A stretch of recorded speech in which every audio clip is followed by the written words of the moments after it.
Welcome back.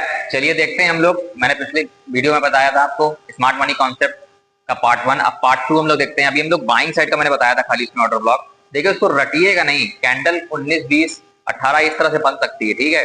कोई भी चीज यहाँ रटी हुई नहीं आती है। आल्ट हम लोग नहीं पढ़ रहे हैं यहाँ पे, साइकोलॉजी और प्राइस एक्शन पढ़ रहे हैं, ठीक है। तो थोड़ा सा 19 20 चलेगा यहाँ पे। तो अब हम लोग, मैंने जैसे कहा था, मैं तीनों मार्केट में आपको दिखाऊंगा, निफ्टी में भी, बिटकॉइन में यानी क्रिप्टो मार्केट में भी, और गोल्ड में भी यानी एमसीएक्स में भी, ठीक है। और भी अगर आप कमेंट करेंगे तो मैं उस चार्ट पे भी दिखा दूंगा, कोई स्टॉक वगैरह होगा तो अभी हम लोग देखते हैं 1 घंटा 4 घंटे। मैंने क्या बताया, सबसे अच्छा टाइम फ्रेम क्या है? 1 घंटा। मैं 1 घंटा ले रहा हूँ, हमें 5 मिनट में एंट्री करनी है, थोड़े टाइम फ्रेम में शिफ्ट करके। अब पहले 1 घंटे में हमने देखना है ऑर्डर ब्लॉक कैसे। अब प्रैक्टिकल एग्जांपल लेते हैं हम लोग तीनों का जल्दी से, और फिर अगली वीडियो में मैं सेल साइड का आपको बताऊंगा कैसे आपको एफवीजी और ऑर्डर ब्लॉक पे सेल का ट्रेड भी लेना है, ठीक है। अभी इस वीडियो में हम लोग देख लेते हैं तीनों पे। अब ये चार्ट दिख रहा है आपको बिटकॉइन का। देखिए इधर ये चल रहा है, लेकिन ये काफी, आपने देखा होगा, काफी उथल पुथल हो गई थी। तो अभी जो करंट में, लेकिन अभी मैं थोड़ा सा पीछे आया हूँ ऑर्डर ब्लॉक को दिखाने के लिए। अब देखिए यहाँ से ऑर्डर ब्लॉक जितना नीचे से आपको मिल जाएगा उतना अच्छा है। एक तरह से स्ट्रॉन्ग सपोर्ट भी आप इसे बोल सकते हैं। अब यहाँ पे देखेंगे कि ऑर्डर ब्लॉक दिख रहा है। जब भी सबसे ज्यादा इंपॉर्टेंस में होती है, पहली कैंडल एक सपोर्ट जैसी बनती है, उसका कलर मैटर नहीं करता है, ग्रीन रेड, लेकिन दूसरी कैंडल एक अच्छी खासी बुलिश मारूबुजो बननी चाहिए। बाइंग वाले में बता रहा हूं, अगर वो अच्छी खासी बुलिश मारूबुजो है, अच्छी खासी उसकी लेंथ बड़ी है, तो समझ लीजिए ऑर्डर ब्लॉक वहां पे है, और स्पेशली बॉटम के पास। तो ये सबसे अच्छा तरीका होता है अच्छे ऑर्डर ब्लॉक को भापने का और उसको ट्रेड लेने का। ट्रेड कभी भी 1 घंटे के टाइम फ्रेम में नहीं लेना, 5 मिनट के टाइम फ्रेम लेना है। और इस सारी चीजें सीखने के बाद भी आप पैसा नहीं कमा पाओगे जब तक अपना रिस्क मैनेजमेंट, मनी मैनेजमेंट नहीं करोगे। मैंने वीडियो बना रखी है, और भी कहोगे तो एक आध वीडियो और बना दूंगा। आपको अपना रिस्क रिवॉर्ड मैनेज करना पड़ेगा।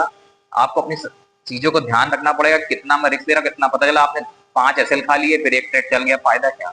ओवर ट्रेडिंग नहीं करना है, माइंडसेट को अच्छा रखना है, पॉजिटिव रखना है, और पूरे अनुशासन के साथ ट्रेडिंग करनी है। चलिए देखते हैं। अब यहाँ पे देखिए, मैं बना दे रहा हूँ ऑर्डर ब्लॉक है यहाँ पे, मैं ऑर्डर ब्लॉक को मार्क कर दे रहा हूँ। हम लोग इस एरिया को ऑर्डर ब्लॉक बोलते हैं, इस एरिया को हम लोग ऑर्डर ब्लॉक बोलते हैं। जब तक देखिए ऑर्डर ब्लॉक बनेगा कैसे, ये मैंने सबसे इसका मेन कारण मैंने क्या बताया, सबसे मेन इसका क्या है, सबसे मेन इसका क्या बताया मैंने, बताइए। अब ऑर्डर ब्लॉक एरिया है ये। अब ऑर्डर ब्लॉक एरिया में सबसे मेन क्या है, सबसे मेन ये है कि ये जो ग्रीन कैंडल अच्छी देखिए बनी हुई है, उसके बाद ये एरिया एफईजी है, बाउंस एफईजी से भी आ सकता है। अब हमें एंट्री लेना होगा तो 5 मिनट के टाइम फ्रेम में जाएंगे। अभी मैं क्या कर रहा हूँ, ऑर्डर ब्लॉक पे आया, क्योंकि 1 घंटे कैंडल में आप एंट्री नहीं ले पाओगे। देखिए बाउंस करके निकल गया, आपको टारगेट भी मिल गया, आप कुछ नहीं कमा पाओगे। लेकिन ये क्रिप्टो करेंसी का, बिटकॉइन का चार्ट है। अब ऑर्डर ब्लॉक आपने फाइंड किया, बहुत अच्छी जगह मिला, बहुत अच्छा काम करता है ये, लेकिन बस ये है कि हर जगह नहीं काम, आपको देखने का तरीका होना चाहिए। हाई प्रोबेबल ट्रेड लेने की कोशिश करिए। हर जगह order block 5 minute 15 minute chart मत बनाइए। 1 घंटे 4 घंटे डेली, इन सब पे बहुत अच्छा वर्क करता है। कुछ तरीके होते हैं, जैसे जैसे आप प्रैक्टिस करोगे, practice makes a man perfect, तो उससे आप ट्रेडिंग करो। अब इस ऑर्डर ब्लॉक पे जैसे ही आया, हम क्या करेंगे, टाइम फ्रेम को 5 मिनट पे ले जाएंगे। बड़े टाइम फ्रेम पे हमें एंट्री नहीं मिल पाएगी। अब टाइम फ्रेम को हमने छोटा किया, कहाँ चला गया है टाइम फ्रेम छोटा करने में। आपको मोबाइल आपके लैपटॉप में आराम से दिखेगा, ये प्लान चूज करने के लिए बोल रहा है, चूज अ प्लान, तब ये दिखाएगा। इसलिए मैं चलता हूँ, 1 घंटे में मैंने ऑर्डर ब्लॉक जो बनाया उसको देख लेते हैं। चलिए जाने दीजिए, कोई बात नहीं। आपको क्या करना है, 15 मिनट 5 मिनट के टाइम फ्रेम शिफ्ट करके एंट्री लेनी है बुलिश कैंडल पे, ठीक है। 5 मिनट लेना क्योंकि 1 घंटे वाला है ये। चलिए देख लेते हैं, ये भी करंट का चार्ट है।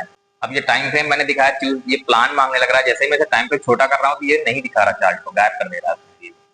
तो हम क्या करेंगे, कोई बात नहीं, ट्रेडिंग जीता है, क्योंकि मेरा पेड नहीं है ये इसमें डिजिटल बोर्ड में। अब ये है ऑर्डर ब्लॉक एरिया, ये एरिया ऑर्डर ब्लॉक है। और ऐसा नहीं है, एफवीजी एरिया भी है। आप ऐसा मत समझ के चलना कि ऑर्डर ब्लॉक पे ही मैं बाइंग करूंगा, ऐसा कोई लिखित मत बन जाना। देखो एक चीज और सिखा दे रहा हूँ, कोई जरूरी नहीं, मान लेते हैं ऑर्डर ब्लॉक से ट्रेड छूट गया, आप नहीं थे, ये एफवीजी एरिया भी बाइंग का एरिया होता है। ये एरिया भी बाइंग का ही है, एफवीजी एरिया भी, एफवीजी यानी फेयर वैल्यू गैप।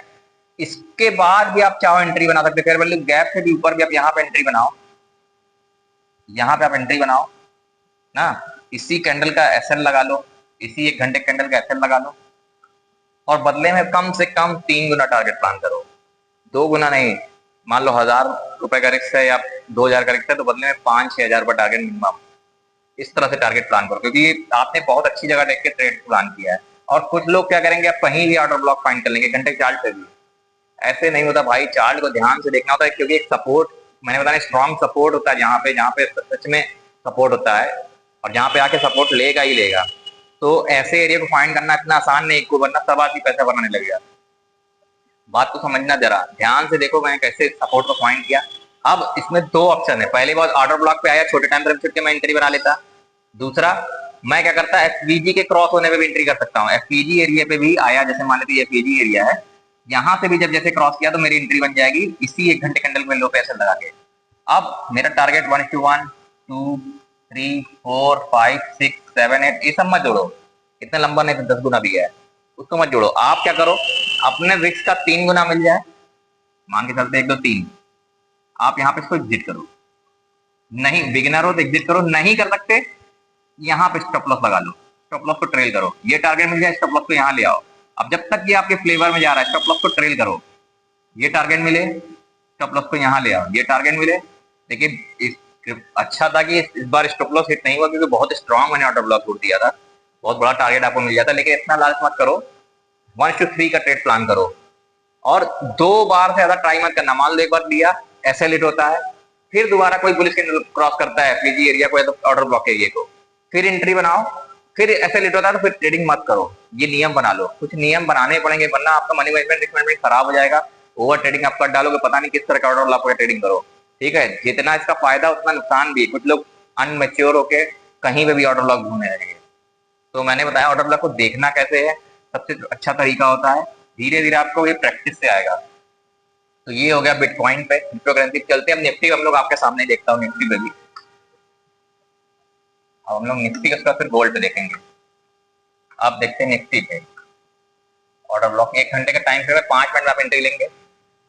देखिए जो मैंने इस हफ्ते आप लोग मेरी वीडियो देखे होंगे, मैंने 600 का टारगेट दिया था, इस हफ्ते सारा टारगेट मिल गया है। जाके मेरी प्रीवियस वीडियो देखिए, 4 हफ्तों से मैं बना रहा हूँ लगातार, मेरा 90% चीजें ज्यादा सीधे सही हो रही है। ना सिर्फ बिटकॉइन की, गोल्ड की भी। बिटकॉइन के बोल रहा हूँ, बिटकॉइन की भी सही हुई है, लेकिन उतनी नहीं जितनी इन दोनों की सही हुई। इन दोनों की बहुत ज्यादा सही हुई। जितना दिया मैंने 2-3 हफ्तों से, सारा टारगेट निफ्टी का मिला और गोल्ड का मिला।